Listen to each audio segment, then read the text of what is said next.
1, 2, 3, 4, 5, 2, 2. How are you and your wife doing these days? Jason, my coworker who is spotting me, asks. Jason and I often go to the gym together after work like this. Well, same old Jason. It's breaking my heart.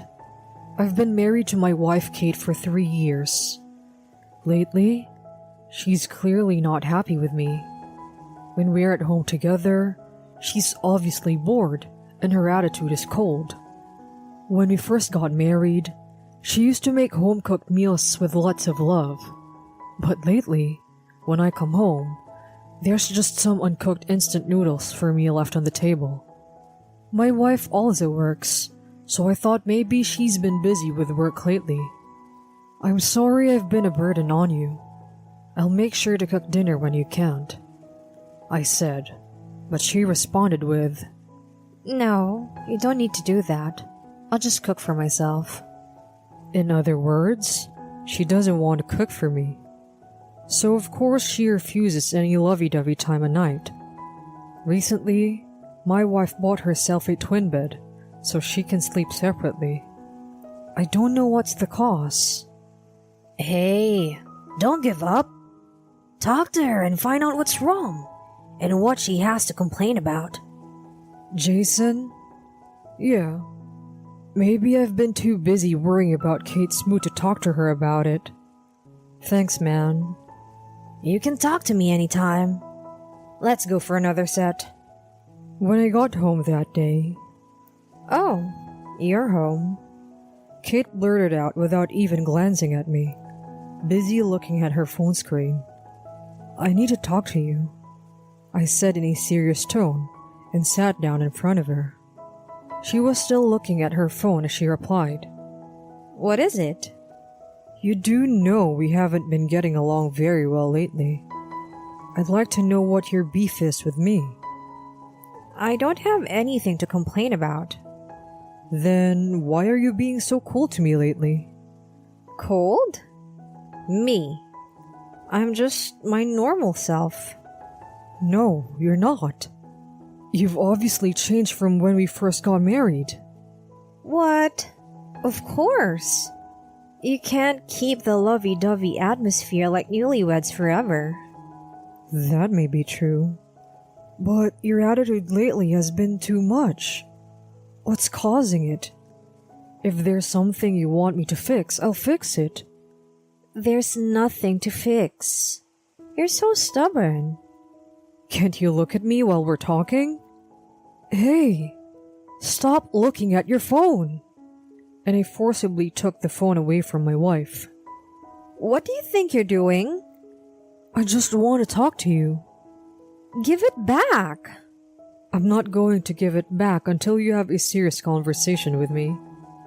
Don't be silly. With that, my wife started throwing the TV remote and magazines at me that were nearby. Hey, stop it! Shut up! That's what you get for talking nonsense. Give me back my phone. And now, she's throwing dishes at me from the cupboard. Hey, it's dangerous. Give me my phone back. Okay. I held out the phone to her and she snatched it out of my hand. I don't want to be with you anymore. I'm going back to my parents' house. Oh, wait. With that, she threw on her jacket and ran out of the house. Left alone, I picked up the things she had thrown and put them back where they belonged. However, all the dishes on the floor were shattered. Among them was a matching bowl we had bought when we first moved into this room after we got married. Oh, such a mess. When I tried to pick up the broken pieces, the shards pierced my fingers and my index finger bled. Suddenly, tears spilled out, and blood and tears alternately fell to the floor. Morning. What happened to your finger? The next morning when I arrived at work, Jason noticed my finger and came over to talk to me. Kate and I got into a huge fight. I told Jason everything that happened yesterday. Man, Jason was absolutely mortified. I mean, your wife is terrible. So, what are you going to do? I think I'll talk to her and try to make up with her again. I'm thinking of going out to her parents' house after work today. Nah, I don't think that's a good idea. I mean, she's already so emotional. She'll go crazy if you go over to her parents. Do you think so? If you were in her shoes, wouldn't you want to reject them even more if they persistently come to you when you want to keep your distance? Well, sure, I guess. I'm sure my in-laws would be on my wife's side too, so it might not be a good idea. Maybe both of you need some time to cool off. Wait till she opens up on her own. Okay, I'll try that. Being married is so difficult. I'm still single, so I envy you for having to deal with that. I hope you and your wife can patch things up soon. I feel a little better now that I talked to Jason about it. It's hard to know how to distance myself from my wife, but I'm going to wait until she opens up to me again. In the meantime, I sent her a message apologizing for making her upset yesterday and asking her to come home when she calmed down. She didn't reply, but it was left unread. But even after 2 weeks had passed, she still hadn't come home. Technically speaking, she had come to pick up a few things during the day when I was gone, as some of her clothes were missing. I got impatient and sent her a message again, asking her to come home so we could talk. This time, she didn't even read it. I couldn't take it anymore, so I called my in-laws. Could you please pass the phone over to Kate so I could talk to her? I asked, but my mother-in-law seemed confused on the other side of the phone call. Kate's not home, she replied. Well, Kate said she was going back to her parents' house. Oh, really? She hasn't been home since last New Year's. Is something wrong? Oh, no, it's nothing. It's my misunderstanding. I'm sorry I called you out of the blue. What the hell is going on? It didn't sound like my mother-in-law was lying. Where is she now? Is she staying at a hotel? Or is she... I didn't want to think about it, but I just couldn't get rid of the thought. Then, soon after, I got a message from my wife. Can you please not call my parents' house without my permission? Where are you? It doesn't matter. Are you having an affair? What are you talking about? Of course not. Be honest with me. You're probably with another guy, right? I'm sick of it. I'm sick of you being so paranoid like that. I want a divorce. What? You're right. I have been cold towards you lately. I can't see you as a man anymore. It's been driving me crazy. Are you happy now? Now that you know the cause, let's get a divorce.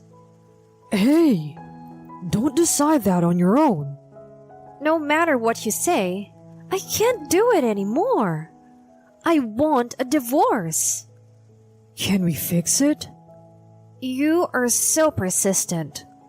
You acting like a girl makes me frustrated too. Can't we at least talk in person? There's nothing to discuss. I'll mail you the divorce papers, and you can fill them out. No, please.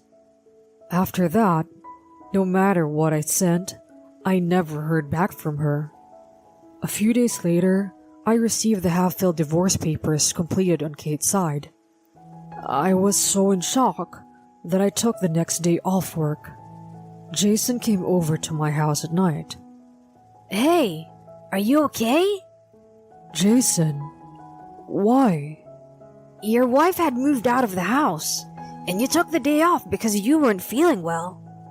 I thought maybe you'd be lonely. Here, have a drink. Thanks, but why bring a sick man a drink? Something happened between you and your wife, and that's why you took the day off, didn't you?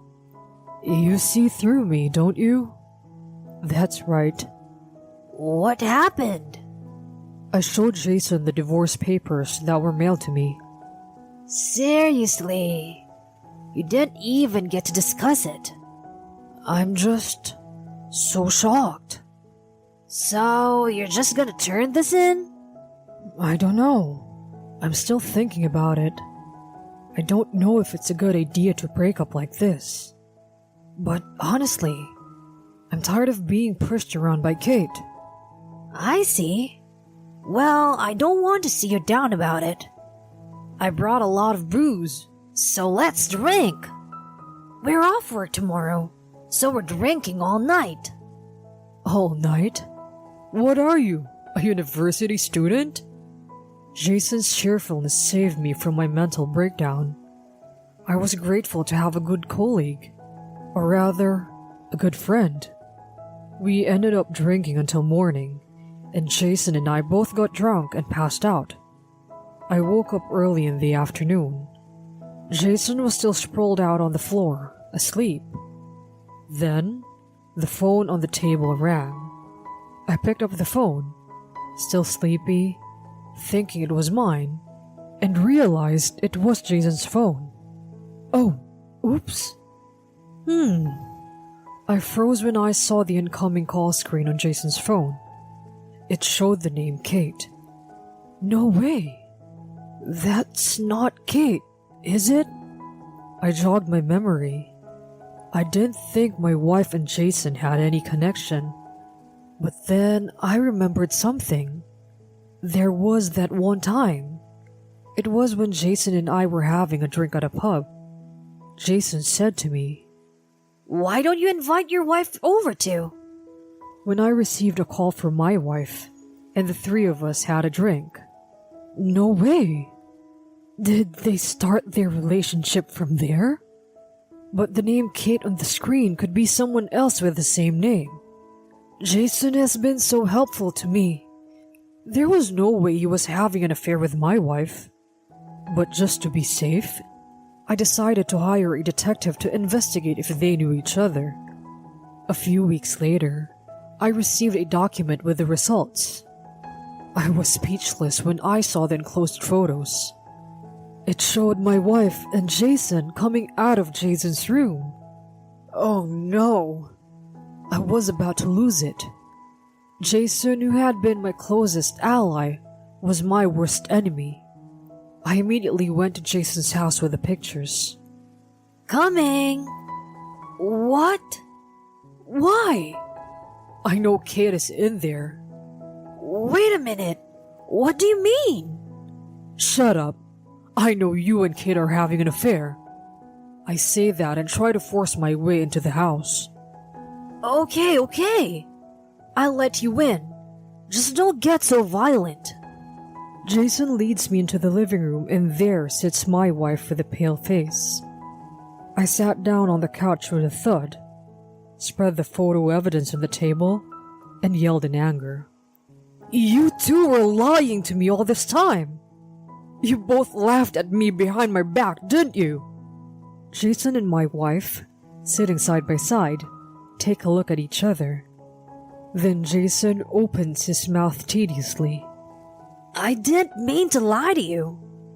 I just thought that a natural divorce would make it easier for us to be together. I thought it was going so well when you took my advice, and you guys got into a big fight. How did you find out we were having an affair? Your phone had Kate's name on the incoming call screen. Oh, that time we drank all night. Jason had a "you got me" look on his face. Then, Kate spoke up. I don't care if you know. In fact, it's a good thing that you know now. We love each other, so I want a divorce. I'll pay you alimony. Whatever you want. I was stunned at how open my wife was about it.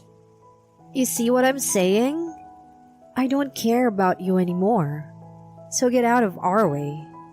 Just go home. I wanted to punch them both in the face, but I held back. If I hit them, I'd be at a disadvantage. My wife was glaring at me, while Jason tried not to make eye contact with me. I put away the pictures on the table, got up, and left the house.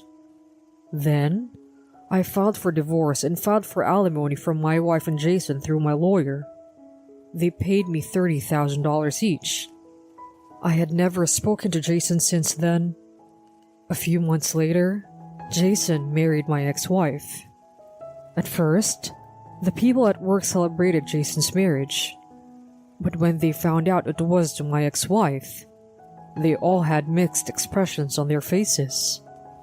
But since Jason was the boss's favorite, it didn't interfere with his work. In fact, he even got a promotion. I was getting more and more uncomfortable at the company, so I voluntarily resigned from my job and changed to a different company. I had been working in corporate sales, but now I decided to take the plunge and become a trainer at a gym. I just wanted to start my life anew. The gym seemed to be a good fit for me, and I started getting a lot of customers. The other trainers and receptionists at the gym were also very nice, and we all got along very well. And when we all went out for a drink, I ended up sitting next to Amy, who worked as a receptionist at the gym. Amy was the same age as me, and we had a lot in common. And as we were talking about each other, I realized that Amy and Jason went to the same college. So I casually asked her about it. Wasn't there a Jason Miles at your university? I think he was in the same major as you. Amy's face stiffened. Oh, sorry. Did I ask something inappropriate? No. Is Jason your friend? Well, not really a friend, but a colleague from my former company. I see. Actually, he slept with my wife and took her from me. What? Oh, it's awkward to talk about something like this out of the blue, isn't it? But I'm really frustrated, and every once in a while, I remember it, and I get so angry that I can't do anything about it. Amy was silent for a moment and then said, Could we talk somewhere else after this? What? Yeah, sure. And after the drinks were over, we went into a nearby bar. So, what did you want to talk about? Actually, it was when I was a freshman in college. Amy told me that she was in the same club as Jason. There was a welcome party for new students, and Jason suggested that they drink again with just the freshmen, and afterwards, the four of them ended up drinking in Jason's room. After a little while, the other two students said they'd go buy some food and left, leaving Amy alone with Jason. At first, they chatted normally, but then Jason suddenly started touching her body. Amy resisted, but Jason held her down and forced himself on her. When the others returned from the shopping trip, Jason acted as if nothing had happened, and Amy was too afraid and embarrassed to talk to anyone about it. Amy says that even now, sometimes she unexpectedly remembers the incident and feels helpless. I couldn't hold my anger when I heard that story. He's lived his life the way he wanted to, and messed up other people's lives multiple times. Amy, will you cooperate with me? What? I'm going to punish Jason for what he's done. Otherwise, I don't think you and I will ever be able to move forward. Amy looked down and was silent for a moment, then looked up and agreed to fight with me. I then worked with Amy to contact some of her former classmates to see if there were any other victims of Jason's. We found Jason's victims in the same club and in the same laboratory. There were 4 victims in total, including Amy. All of them had been raped by Jason in the same way, and all of them had cried themselves to sleep because they couldn't speak up. At first, they were reluctant to reveal their trauma, but Amy convinced them to cooperate. Later, I went to my old workplace. Everyone seemed very surprised to see me. I stood in front of Jason's seat.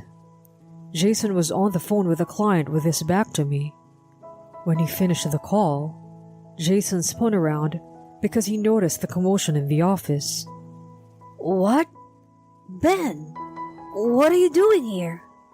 I came to talk to you. What? I ain't got nothing to say to you anymore. I continued, loud enough for everyone in the office to hear.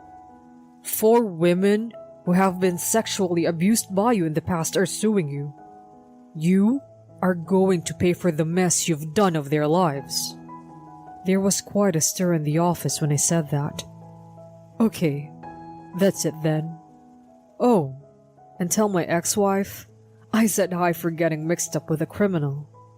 Oh, hey Ben, what the hell are you talking about? I ignored Jason's words and walked away. Jason was subsequently arrested by the police, who accepted the complaint. Jason hired an attorney and offered to settle the case, but the girls refused to accept the settlement, and Jason was charged with a criminal offense. As a result, Jason was sentenced to 20 years in prison. I am so glad that the girls spoke up, because they were just in time for the statute of limitations to run out on the case.